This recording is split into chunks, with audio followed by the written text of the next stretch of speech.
get head swaps!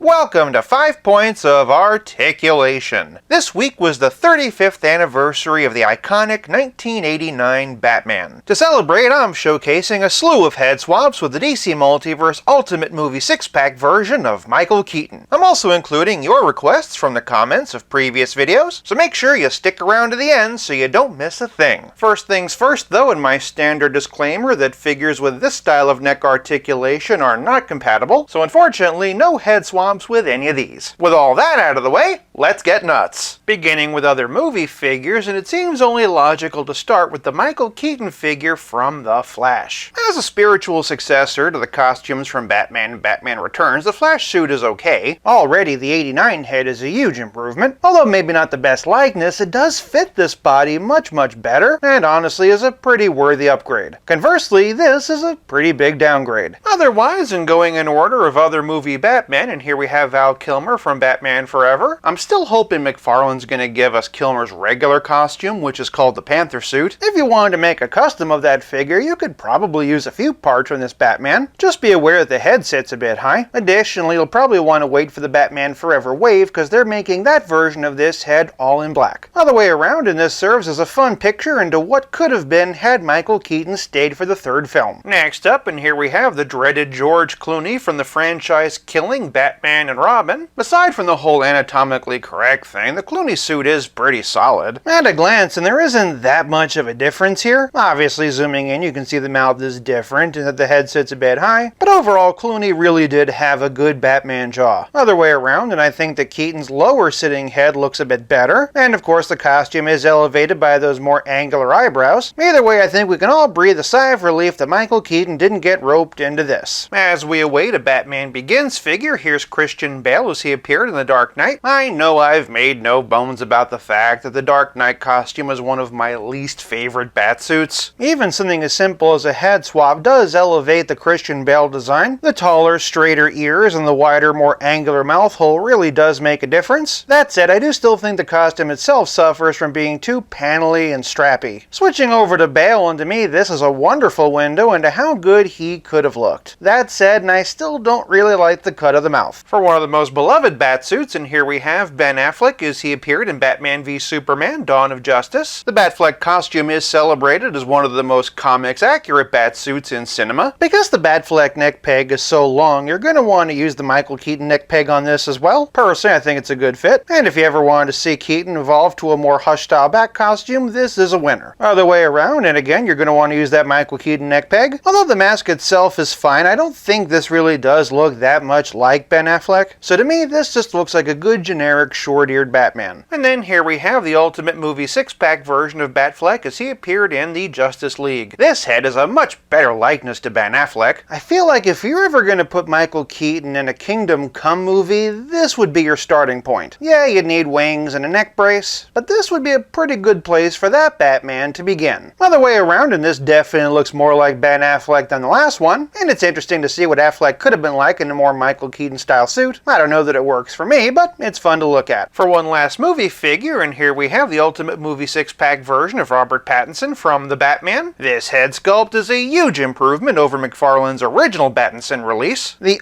only thing about Pattinson's suit I don't like is the mask, so seeing it with this one shows just how far a few minor tweaks would really go. Putting his mask on the Keaton suit really highlights the problems. For example, that flat wide nose and the spindly ears. Moving from movies to video games, and here we have Batman as he appeared in Arkham Knight. I know some of the proportions are wonky, but I am a sucker for this design. As one of the few Batman figures with pupils, this actually works pretty well. Additionally, the head scales nicely. Obviously, it doesn't look like Keaton, but there could be something there for a clever customizer. On the flip side, I don't think this works quite as well. Don't get me wrong, the Keaton head looks decent, but the proportions of this body are simply not realistic enough to go with this realistic head. While I'm here, Adrian asked for a side-by-side comparison with Arkham Knight Batman and Superman from Earth 2 and The Dark Knight Returns. Hope this helps. Next up, and here we have the Solomon Grundy Build-A-Figure Wave Arkham City. As I always say, I know a lot of you use the Arkham City as the main Batman Batman in your display, similar to the last one, and I do think the proportions are a bit off on this, but the head sits really well, and I think that there is more potential here. Swapping out with some shorter arms, and I think that might just balance it out. Just as an example, and take a look at the arms from Flashpoint Batman. Even the seam lines running down the bicep work with the rest of the motif. Other way around, and this is pretty cool. It doesn't look like any particular actor, but overall is still a fun, realistic Batman. For one last video game figure, and for one of my favorite Batman heads, and here we have the Arkham City Sinestro Corps Batman. The head on this one is just a good, generic, long-eared Batman. Even using the longest peg I have, and this head sits really, really low. Additionally, for some reason, it's very loose. That said, I don't really know why you'd want to do this combination anyway. Other way around, and I mostly like it, but with an asterisk. The neck is so wide that the head doesn't really want to click into place. If you can work that out though, this does have a fun Dark Knight collection feel. From video games to comics, and here's DC Essentials Rebirth Batman by DC Collectibles. The figures themselves had issues, but this remains one of my favorite Batman head sculpts. Unfortunately, it doesn't quite work here. I used the shortest neck peg I could find, and still the head sits way too high. But hey, where there's a will. Moving squarely over to McFarlane Toys, and for the first Batman figure they released, here we have Detective Comics 1000. As far as DC Multiverse has come, this one does feel a bit outmoded. That said, throw on a different head and it does really elevate it. This one might be a bit too realistic for this body, but it does show how much potential this figure still has. Other way around, and I was prepared to hate this, but I actually dig it. It reminds me of that short-lived animated series, Beware the Batman. If you ever saw that show, tell me what you thought about it in the comments. For a variant that always yields some interesting head swaps, and here we have the Grim Knight. He comes from an alternate universe where Batman is a more bloodthirsty Punisher-like figure. With one of the main criticisms of Keaton's Batman being that he killed people, this actually does feel like a natural evolution. If you looked at the Tim Burton movies as the origin of a Grim Knight-style Batman, that actually would be kinda cool. And thanks to how detailed this body is, it's pretty realistic. Other way around, and last time I showed off this head, I made a joke about how I prefer my Batman to have a prefrontal cortex. That's because of his general lack of forehead. But did you know that our prefrontal cortex is actually the seat of our conscience? In other words, our ability to tell right from wrong. So from that perspective, a lawless Batman with little regard for human life actually kinda makes sense. For one of the coolest Batman figures by McFarlane Toys, and here we have Dark Knight's Death Metal. This is still one of my favorite McFarlane Batman figures and one of their strongest head sculpts. I know I say this every time, but I love a long-eared mask on this Batman costume. The tall, sharp points really just add to that metal feel, and I would love to see somebody cosplay this. Other way around though, and I don't think this one works quite as well. The narrow head blends pretty well into the neck, but the ears are just a bit too short for my taste. For a head swap, that tends to be a bit of a mixed bag, and here we have DC Rebirth. The main issue with this figure is that it's a bit on the small side. Not surprisingly, this head seems a bit big for this body. Stylistically, there's also a bit of a clash, but if you wanted to make a live-action version of a Rebirth costume, this is a good starting point. Other way around, and I actually like this more than I expected. The head is a bit small, but that makes the neck feel thicker and makes the body seem bigger and stronger. Next, and for one of the best figures to swap with, and here we have Tim Fox, Futures End Batman. It's one of my favorite Batman designs in recent years. As always, this looks great. The head itself is a nice fit, and I feel like this could be the beginnings of a really fun movie-style Detective Comics 27 Batman. Conversely, and what can I say? That solid black helmet with the piercing wide eyes is always a win. For one of the more realistic Batman in my collection, and here we have the Lee Bermejo-inspired Page Punchers version. I have heard a rumor that we're getting a proper Bermejo figure based on Batman Noel, but I don't know if that's true. For those who love Keaton but maybe don't like the idea of Batman in a rubber suit, here you go. Out of all the comic designs, I think this is probably the best interpretation of a realistic Batman, and I'd love to see this suit in live action. Other way around, and this is pretty cool. If you prefer a short-eared Batman, this is a very realistic option, and while it might not look like any specific actor, it does look like a real dude. For a Batman figure I have not reviewed, but I'm very curious to see a head swap with, and here we have Dark Knights of Steel.